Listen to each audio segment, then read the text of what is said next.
Hi, I'm Paul Avillach from the University Hospital in Paris, and I'm pleased to present Panitumumab with KRAS.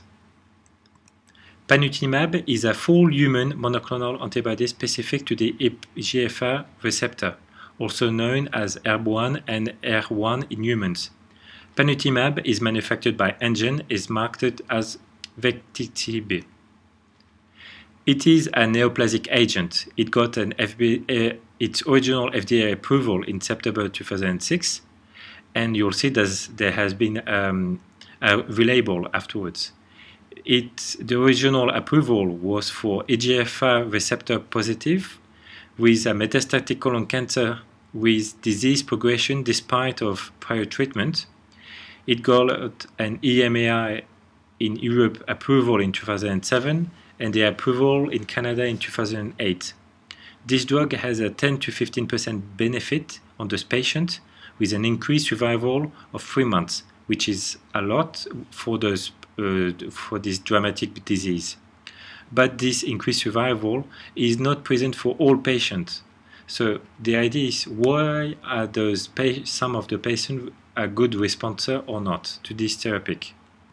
Looking at the EGFR pathway, the receptor for the EGFR is present in all the normal cells, with in the reaction within the cell, transduction signal for the growth and proliferation of the normal cells.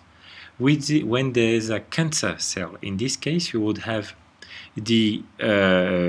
all this pathway with all those elements in between, like KRAS, BRAF, that will also induce the proliferation, angiogenesis, migration, and survival of the cell, even going to the metastatic. When there's a treatment with anti-EGFR therapy, in this case, it will block the receptor of anti-EGFR and then block this pathway with a diminution of all those action within the cell, like proliferation and angiogenesis. But those treatments with anti-EGFR are not working when there's a resistance to anti-EGFR therapy, when there's for example, a KRAS mutation. In this case, you would have this element within this pathway that is blocked, switch on as impermanent, and you would have always a proliferation, angiogenesis, migration, and survival being independent of what's before this pathway. So the anti-EGFR are just useless.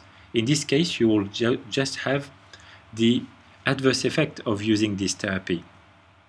There's what are the genetic variation in the KRAS gene? There's a known variant that have an action on 2 drugs, cetuximab and panitumumab, with 2 known alleles. The adverse events of panitumumab are mainly severe allergic reaction, heart attacks, cutaneous conditions, diarrhea, and infections. And patients with the KRAS mutation that did not benefit from this drug, in this case, will have this unnecessary exposed to those adverse effects. Today, the current testing is to perform a KRAS, at least the codon 12 and 13, with analysis before the treatment of colon cancer with EGF therapy, database treatment. And then the insurance company will require that the testing is done before that there's an approval of the treatment. There has been a FDA relabel in 2009, where the indication of usage is that patients that have a KRAS mutation are not recommended to use this drug for the treatment of colon cancer with these mutations. So the key points to remember within this presentation is that panitumumab is a full human antibody introduced in 2006, that metastatic colon cancer was described as only one disease, but with this KRAS knowledge, it became 2 new subgroups of the same disease. In the first case, KRAS wild, so normal, they will benefit from EGFR blocker therapy like panitumumab. And secondly, for KRAS mutated, so that's 40% of patients, they shouldn't be used EGFR blocker therapy because it will be just useless. And this was the reason for this FDA label in 2009. Thank you for watching this video.